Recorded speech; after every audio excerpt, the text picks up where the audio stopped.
Hey everyone, and welcome back to the channel. Today, we're taking a look at a generation that sometimes gets a bad rap online, but honestly, has some habits we could all learn from. That's right, we're talking about baby boomers. While times have changed, some of their old school ways are not just charming, they're incredibly practical and smart. So, let's dive into 10 things baby boomers still do that make a ton of sense, even in our fast-paced digital world.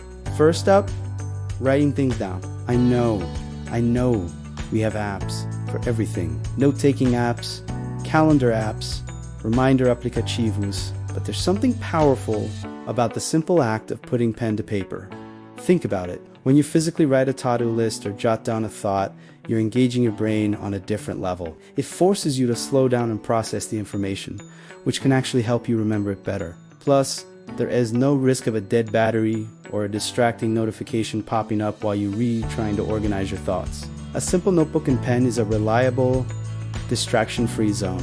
It's a habit that helps you stay focused and mindful, and honestly, the satisfaction of physically crossing an item off your list is just unbeatable. Next, let's talk about reading physical books. ENA Javi readers and audiobooks, the classic paper book still holds a special place. Boomers grew up with them, and many have continued the habit for good reason. Reading a physical book is a tactile, sensory experience. The feel of the pages, the smell of the paper, the weight of the book in your hands, it's all part of the magic. It also gives your eyes a much-needed break from glowing screens. Staring at screens all day can lead to eye strain and mess with your sleep patterns. Curling up with a real book before bed is a fantastic way to unwind and disconnect. It's a quiet, peaceful activity that fully immerses you in a story without the temptation to switch to another app. It's about being present in the moment with one thing, the story. The third habit is a game changer for your wallet and the planet. Repairing, not replacing. We live in such a throwaway culture. Your phone gets a little slow, get a new one. Your toaster stops working, buy another.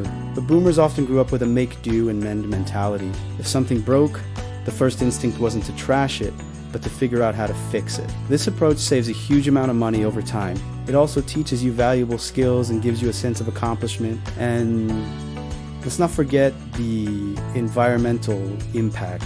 Every item we repair instead of replace is one less thing ending up in a landfill. It's a mindset of valuing what you have and being resourceful, which is a lesson we could all benefit from. Number 4 is something I think we all secretly crave more of. Having family dinners. It sounds so simple, but in our busy lives, it's often the first thing to go. For many boomers, the family dinner was a non-negotiable part of the day. It was a time to gather around the table, share a meal, and actually talk to each other without distractions. No phones, no TV, just conversation. This daily ritual strengthens family bonds, creates lasting memories, and provides a support system. It's a chance to check in, share the highs and lows of your day, and just connect on a human level. Reclaiming that time, even just a few nights a week, can make a huge difference in our relationships and our overall well-being. Coming in at number 5 is dressing up for occasions. Nowadays, the dress code for almost everything seems to be casual, but there is a certain respect and significance that comes with putting a little effort into your appearance for an event, whether it's a wedding, a job, interview, or even just a nice dinner out. Boomers often understand that dressing up isn't about being flashy. It's about showing respect for the occasion,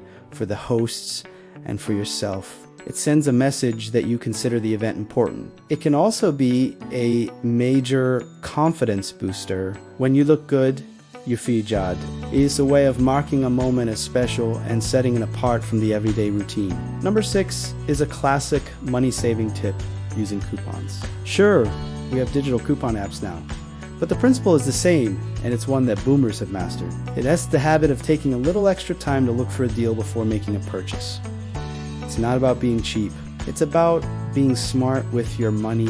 Why pay full price if you don't have to? Those few dollars saved on groceries or a new pair of shoes really add up over a year.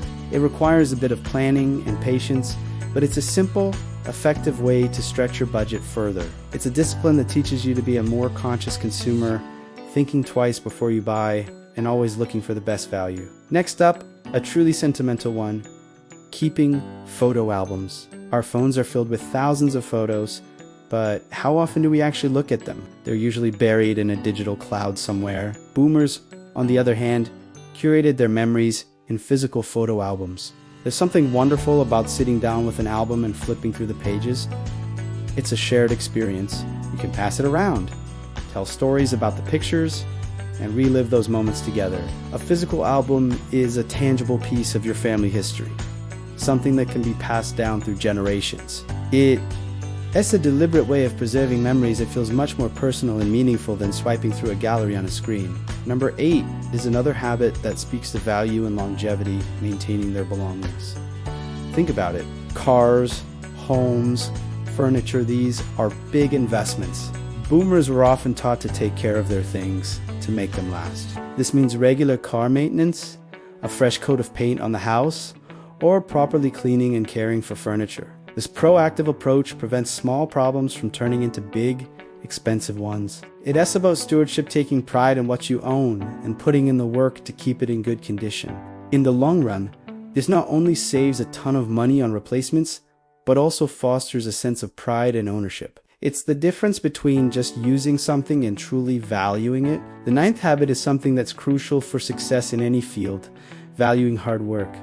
This isn't just about working long hours. It's about dedication, discipline, and seeing a project through to completion. Many boomers come from a generation where a strong work ethic was highly praised.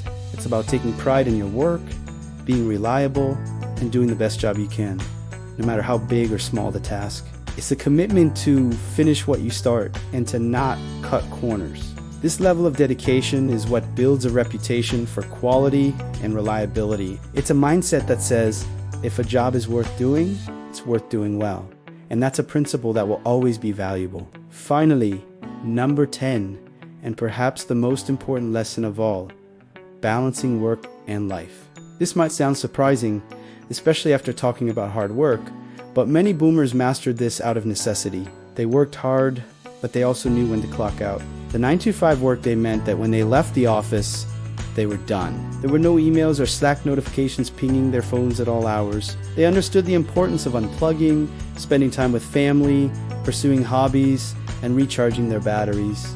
This separation between work and personal life is crucial for avoiding burnout and maintaining long-term mental and physical health. In our always-on culture, learning to truly disconnect and set boundaries is a skill that we desperately need to So there you have it, 10 wise habits from the baby boomer generation that are just as relevant today as they were decades ago. From saving money and reducing waste to strengthening relationships and finding balance, these timeless practices can genuinely improve our lives. What do you think?